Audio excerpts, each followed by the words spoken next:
Karen Cunha, eu tenho 33 anos, trabalho na Secretaria de Cultura, sou diretora de eventos e programação.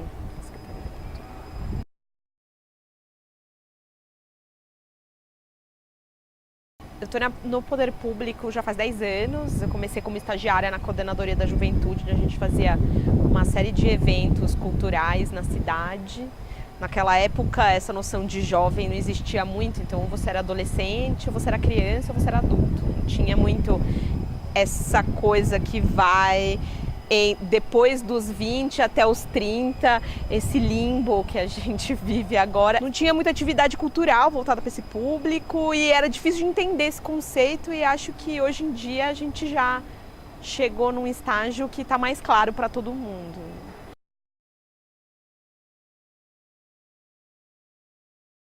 A gente tem um centro cultural inteiro, acho que na América Latina, um centro cultural voltado exclusivamente, ou seja, cultural mesmo, para a juventude. Eu acho que o único é na cidade de São Paulo, que é o Centro Cultural da Juventude, que eu tive a oportunidade de participar da construção do projeto mesmo. Então, quando ficou pronto, a gente achou tão legal ter um centro cultural que fica na periferia e voltado para a juventude, que a gente saiu da coordenadoria e foi trabalhar lá, todo mundo. Então, eu participei um pouco da implementação, de ter também esse diálogo do centro e a periferia, porque o que acontece muitas vezes nos centros culturais que são localizados na periferia é ter um diálogo apenas interno. Então, a gente ousou um pouco, ter a oportunidade de ousar é muito legal, de errar, de voltar atrás e acertar.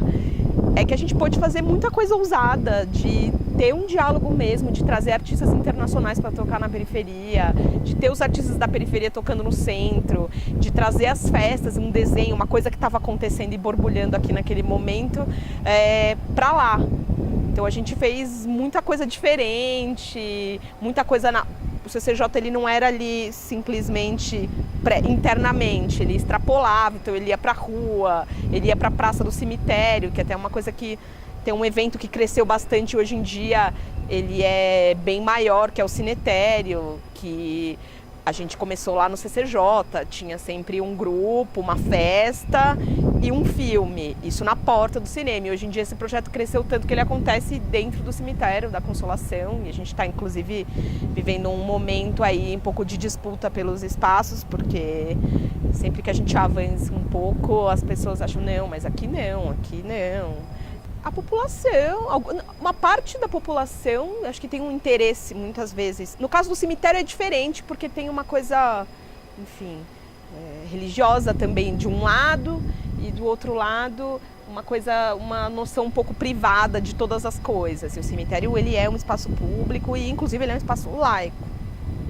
Mas a gente sempre, enfim, trata com muito respeito. A ideia não é fazer um evento, primeiro, como agora foi para dentro do cemitério, ele já não é mais uma festa. Aquela característica de tinha no CCJ, que ele era feito para fora do cemitério, só na porta, tinha uma característica mais festiva e a comunidade abraçava muito.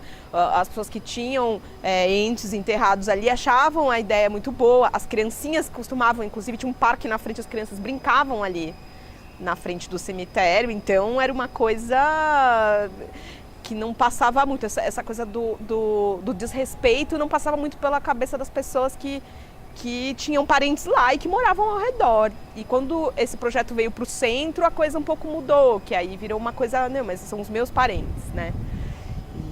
Então a gente está um pouco nesse momento de conversar, falar, não é isso, não é para ser desrespeitoso, não é para ser uma festa dentro do cemitério, não tem nem de forma alguma essa característica, né?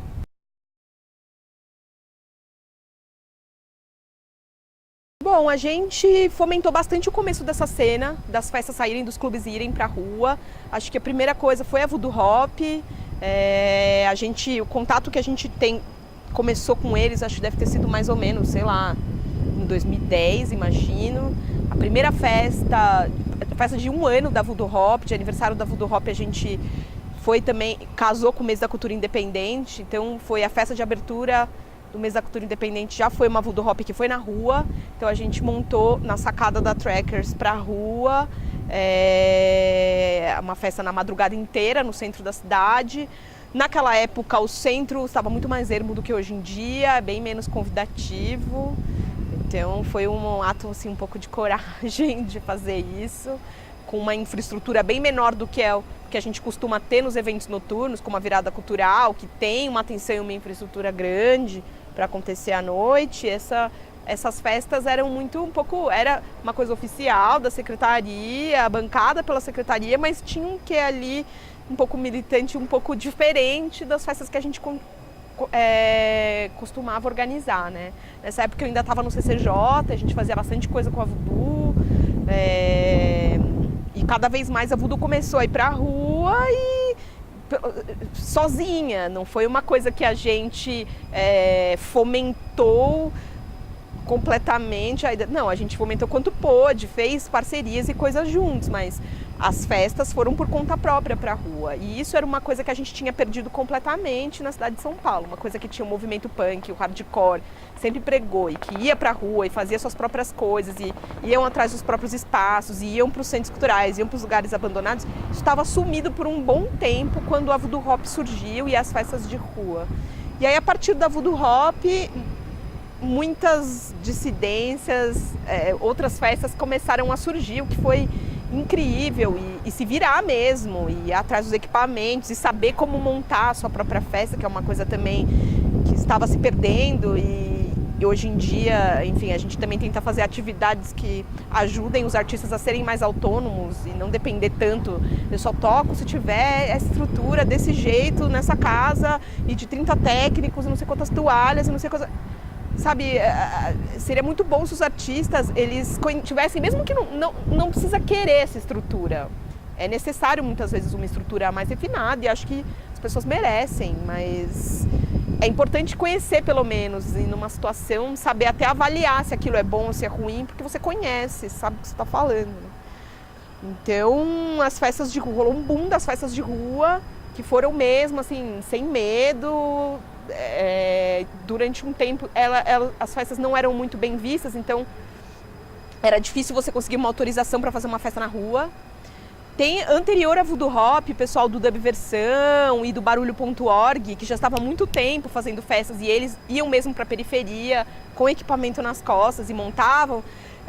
Podem até dar um depoimento sobre isso, de que era muito difícil você conseguir autorização. Muitas vezes eles montavam o evento e tinha que sair correndo, tipo, a polícia mandava desmontar e o evento não rolava. Então, conforme a gestão foi mudando, e a gente fez toda uma articulação na Secretaria de Cultura para descriminalizar a coisa da festa, que era interessante para a cidade, não é só uma coisa turística, é difusão cultural, as pessoas vão ter acesso a uma música diferente, a uma experiência diferente na cidade, que a cidade não é só para você passar e ir para o seu trabalho, voltar do seu trabalho. Eu acho que a gente tem um pouco também a aprender com os outros estados, de que, enfim, tem espaços públicos para você ficar, que você pode... A gente não tem praia, né? Então a nossa praia durante muito tempo foi o shopping, e é importante que a gente tenha outros espaços de encontro na cidade, porque senão a gente, tipo, ir no shopping e ficar sentado na cadeirinha, tomar um sorvete, ir ao cinema, não é o suficiente pra gente, né?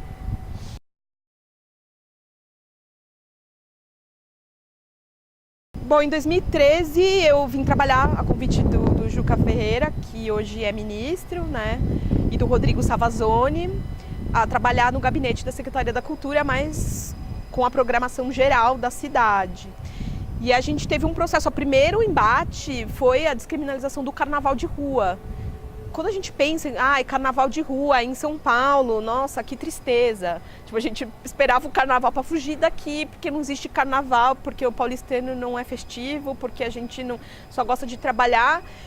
E no momento em que os blocos de carnaval procuraram a secretaria e que a gente conseguiu fazer um decreto descriminalizando e organizando o carnaval, rolou um boom inacreditável de blocos de rua.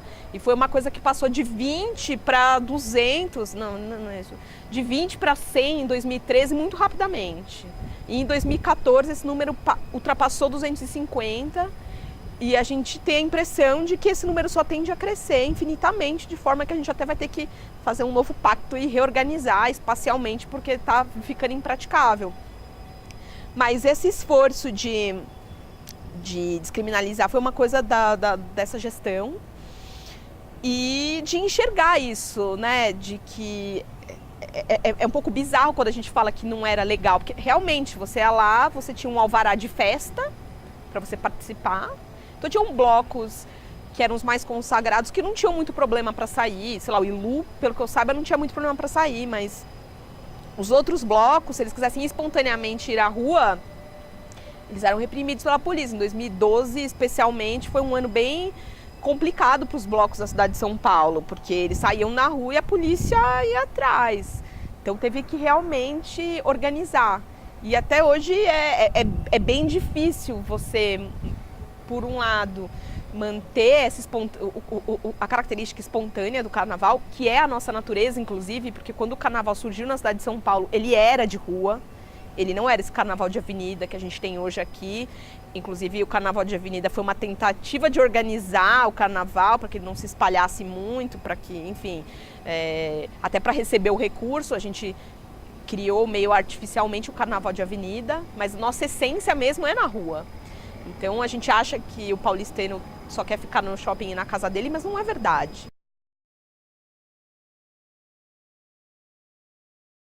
O ESP na Rua surgiu em ano passado, 2014, que foi numa tentativa do aniversário de São Paulo. Sempre tinha aquele tradicional show do dia 25, que era sempre um nomão e que era sempre um show e cada um para sua casa, até porque dia 25 de janeiro sempre chove, é uma tradição, a gente, enfim, tá até tendo está sendo abençoado de alguma forma, porque desde 2013 não teve um grande... Ano passado teve uma chuva, mas que não inviabilizou os eventos, mas era sempre uma coisa de inviabilizar mesmo. A gente optou por fazer um formato diferente de aniversário de São Paulo. Primeiro que eram 460 anos, merecia aí uma comemoração maior, então todas as secretarias pensaram juntas num programa. Mas a gente também queria um pouco dar uma descentralizada no evento, então a gente chamou curadores, músicos e não curadores profissionais ou produtores, a gente chamou músicos para pensar na curadoria de palcos externos por região. Então tinha um palco na Zona Norte, um palco na Zona Leste, um palco na Zona Oeste e um palco na Zona Leste. Norte, Sul, Leste e Oeste. E a gente pensou em fazer uma festa de aniversário para a cidade de São Paulo, 460 anos, né? Merecia. Então a gente convocou os coletivos para fazer uma mega festa na rua, noturna e pública, de graça. E naquele momento a gente estava... O clima não estava muito agradável, porque estava próximo das manifestações de junho, ainda tinha muita manifestação acontecendo, e especialmente em janeiro, no aniversário de São Paulo, tinham muitas manifestações marcadas. E pouco antes do evento, a polícia não recomendou que a gente fizesse a festa, e a gente teve que cancelar, adiar, né, na verdade. Hoje em dia, eu acho que esse adiamento foi de algum modo importante, porque uniu bastante os coletivos e as pessoas, e eu acho que a festa, clima para quando a festa aconteceu, que foi 2 semanas depois, estava infinitamente melhor para todo mundo, e foi espetacular. A gente teve 3 edições da SP na Rua, e a gente um pouco conversou com as pessoas, que como tiveram 2 edições em 2014, que foi no aniversário de São Paulo e na abertura do Mês da Cultura Independente, a gente achou que, para não banalizar o evento e para a gente conseguir avaliar até quem está atuando de verdade na cidade, seria legal que fosse uma edição, o evento fosse anual. E eu acho que foi avaliando assim, eu acho que é uma boa ideia para manter as características, para não banalizar muito, porque tem muita coisa acontecendo além do SP na Rua na cidade. Então não é que a gente vai estar carente de eventos externos, né? Então é só um momento de reunião mesmo. Esse ano a gente chamou uma curadoria porque estava fácil naquele momento. Em 2014 a coisa cresceu tanto que em 2014 era fácil você fazer uma curadoria de quem estava fazendo coisas na rua naquele momento. Hoje em dia já não é, porque a gente tem muita gente fazendo muita coisa por aí, e não é só no centro, é na cidade inteira. A gente tem coletivos da periferia, por exemplo, o Rolezinho Bichanagô, que é da Zona Leste, que está ali crescendo e fazendo uma atuação super legal. A gente tem todos os sound systems, que até pouco tempo, até uns 4, 5 anos, a gente tinha, sei lá, 3 sound systems, que era o Quilombo, o Hi-Fi, a Dub Versão e o Jurássico. Hoje em dia a gente, até por conta de um outro projeto da secretaria, que é o VAI, que é um projeto de fomento a iniciativas culturais de jovens, muitos coletivos aplicaram essa verba em construção de caixas para sound systems. Então a gente multiplicou muito a quantidade de sound systems. Então eles fazem as festas. A articulação com as subprefeituras melhorou muito, a gente conseguiu desburocratizar o máximo possível essa agenda da cidade. Então, por exemplo, a Subsé, hoje em dia tem um formulário que você preenche o formulário dizendo o que você quer fazer, entrega na Subsé e consegue fazer seu evento na rua. E antes era uma coisa de meses para você conseguir uma autorização. Então acho que isso melhorou bastante. E na curadoria do SP na Rua nesse ano a gente teve o Março Vermelho, da Laço, o Pitu Shoa da Calefação Tropical, a Nina, que era da Matilha, e enfim, já participa de várias outras coisas, o Hub Livre, por exemplo, o Márcio Black do Sistema Negro. E foi muito legal poder discutir isso e abrir um pouco também para os coletivos. A gente fez uma coisa um pouco beta, que a ideia é crescer cada vez mais, dos coletivos poderem submeter propostas. Então a curadoria, na verdade, analisa os projetos a partir de propostas que foram apresentadas pelos coletivos. Foi bom que não coube a gente essa avaliação de quem está ativo e quem não está ativo na rua, porque quem é que decide isso, né? Acho que também teve uma autocrítica bem legal dos coletivos de, pô, eu não tô super na rua, não vou me inscrever, sabe? Enfim, tá todo mundo, além dos espaços públicos, também tem outros espaços que são fechados, mas que não são clubes, o que é muito legal, tipo, por exemplo, como a Casa das Caldeiras, como os pequenos espaços culturais, como a Casa do Mancha, enfim, a Fatiado Discos, que são espaços que são bares ou são pequenos espaços culturais que recebem uma programação diferenciada e que não age muito como um clube, que você vai lá à noite, aí você se arruma, aí você paga, aí você dança e pronto, sabe? Tem uma série de outras coisas envolvidas.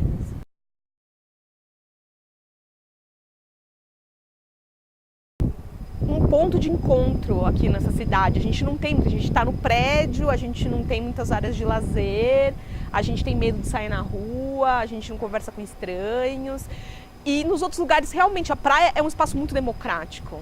Você vai, por exemplo, no Rio de Janeiro, por mais que, enfim, aconteçam diversos conflitos, é muito comum você estar na praia e você ver o rico, o pobre, da Zona Sul, da Zona Norte, ali convivendo no mesmo... As pessoas se reconhecem, se olham, sabem da existência um do outro.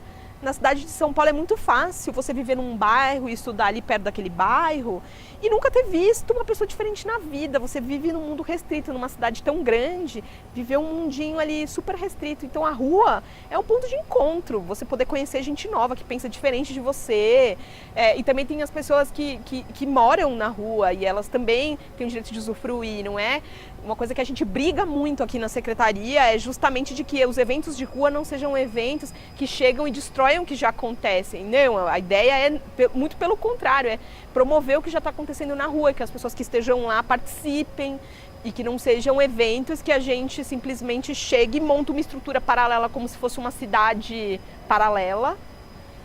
E vive um mundo à parte. Então, a nossa preocupação, especificamente isso, por mais que a virada cultural, por exemplo, seja um evento que, para o olhar de muitos, é mega, ele é um evento, quase de militância, assim, porque ele é ali na cidade, o cenário é a cidade, não é cercado, que é um desafio que diariamente a gente tem que enfrentar, sempre tem uma recomendação de por que não cerca a cidade inteira e revista todo mundo, e a gente fica sempre um pouco lutando, não, é aberto, é um negócio da cidade, a gente não tem controle, o ruim é isso, a gente não tem controle, a gente não sabe, então se a segurança tá difícil, tá ruim, não é uma coisa que a gente poderia exatamente ter feito alguma coisa, entendeu? Porque isso vem das pessoas, é um risco que a gente corre.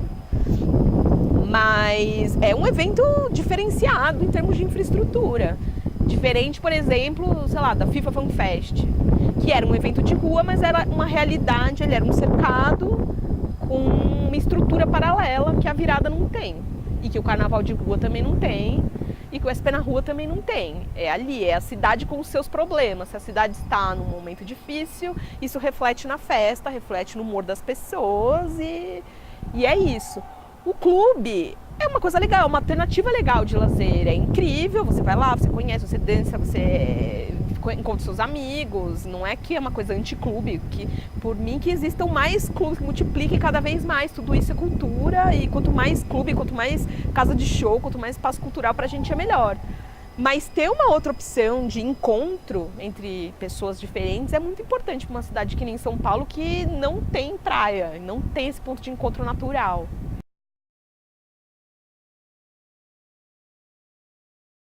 Eu acho que, em primeiro lugar, as pessoas perderam um pouco de medo da rua. Acho que isso, as festas e o carnaval foram responsáveis por isso.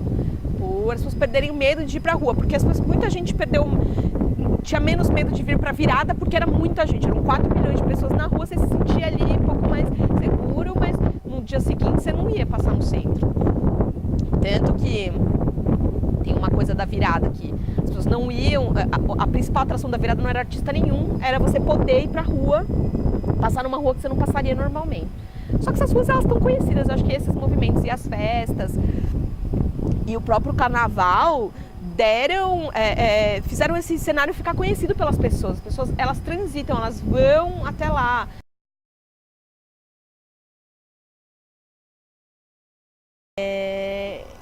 Essa coisa de revitalização, é engraçada a brincadeira com revitalização, é um pouco problemática, porque parecia que o centro não existia absolutamente nada, nem ninguém, e aí surgiu uma coisa, trouxe vida, e essa vida sempre existiu. Então é isso, o Rincon City já existia, os restaurantes todos aqui já existiam, tem uma coisa de imigração muito incrível, a gente tem aqui um polo gastronômico mundial, o centro é esse espaço. A gente tem aqui restaurante africano, tem um restaurante árabe, tem um restaurante, enfim, nem sei mais, de vários países, dos imigrantes que vieram morar aqui, um restaurante boliviano, enfim, diversos, tipo, é um bem rico em gastronomia. Enfim, tem as pessoas que já moram aqui, tem as pessoas que já fazem coisas aqui, tem os artistas, tem os grafiteiros que já pintavam aqui, uma série de outras coisas. Então, foi legal que as festas vieram sem uma proposta de tipo, vamos tirar todo mundo daqui e fazer uma coisa nova. Ou a famosa, enfim, a gente sofre muito da vipização. Assim, São Paulo é muito viciado na pulseira, no credencial, então eu tenho que ter um cercadinho só pra mim. Eu tenho que ir, tipo, tem balada que tem tipo 5 níveis de camarote. Você tem a pulseira, da pulseira, da pulseira, da pulseira, a ala VIP da ala VIP, assim. E isso trouxe, tipo, desconstruiu completamente. As festas de rua desconstruiu esse conceito. Enfim, tá todo mundo ali, não tem cercado, não tem área VIP, você tá na rua, o morador de rua também está na rua. A pessoa tem um vídeo muito legal do aniversário de um ano da Voodoo Hop na abertura do mês da cultura independente, que mostra muito claramente isso. Um cara, tipo, super, um relógio fodão, e também o morador de rua dançando na mesma festa, e isso é muito bonito. E isso sim é a cara de São Paulo. A gente tem uma imagem da gente mesmo muito distorcida. Porque São Paulo é isso. São Paulo é uma cidade que tem o Capão Redondo, tem os Jardins, tem Morumbi, tem... Enfim, tudo é uma cidade só. E a gente se encontra muito aqui no centro. As pessoas vêm trabalhar no centro e aqui tem a Bolsa, tem também a galera que trabalha na loja, tem a galera que trabalha na rua. E o centro é o lugar onde todo mundo se encontra. E tem muita moradia aqui, sim, sempre teve, então não é um lugar que era ermo. Tinha comércio aqui, que apesar de não estar perto no domingo, o comércio funciona. Então, na verdade, vida sempre existiu, não teve uma revitalização. De fato, eu fico um pouco incomodada às vezes com esse termo, mas é espetacular ver que a gente não precisa criar uma estrutura paralela para ir para a rua. A gente pode ir para a rua é pública.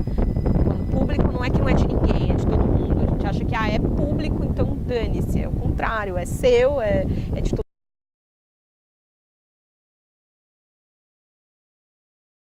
Existem alguns planos, eu acho que a gente sempre vai esbarrar nessa questão conceitual do que é uma melhoria e o que é uma higienização. Muita coisa que parece higienização é uma melhoria, porque a gente tem que pensar, na verdade, quem que usufrui disso. Eu acho que a pergunta sempre tem que ser essa. Ah, melhorou, tem essa estrutura que ela é nova aqui no meio do centro. Quem está usufruindo disso? É quem mora na rua? É quem mora aqui no centro? É a população em geral? Então isso pode ser considerado como uma melhoria. Não está ali excluindo ninguém. Agora, a partir do momento que é uma melhoria, que é uma pseudo-melhoria, que expulsa quem já estava ali, daí realmente é um processo de higienização, é um processo de gentrificação. Eu acho que tem uma discussão muito grande em relação aos imóveis que estão surgindo no centro, imóveis de 18 metros quadrados, sei lá, é um armário praticamente, né? Mas diversos estão brotando por toda parte. Mas também tem uma série de coisas que parecem que você pode, tipo, equivocadamente encarar como uma obra de gentrificação, mas na verdade trouxe melhoria para todo mundo. Então eu acho que essa é uma pergunta que a gente sempre tem que fazer: para quem que é isso, sabe? E muitas vezes a gente não tem autoestima de achar que uma coisa que é bonita, que é pomposa, também é pra gente, é pra população, são pras pessoas. Porque fala assim, ai não, essa obra, essa cultura, ela é muito, sei lá, esse espaço é muito bonito, esse espaço é muito clean, esse espaço é...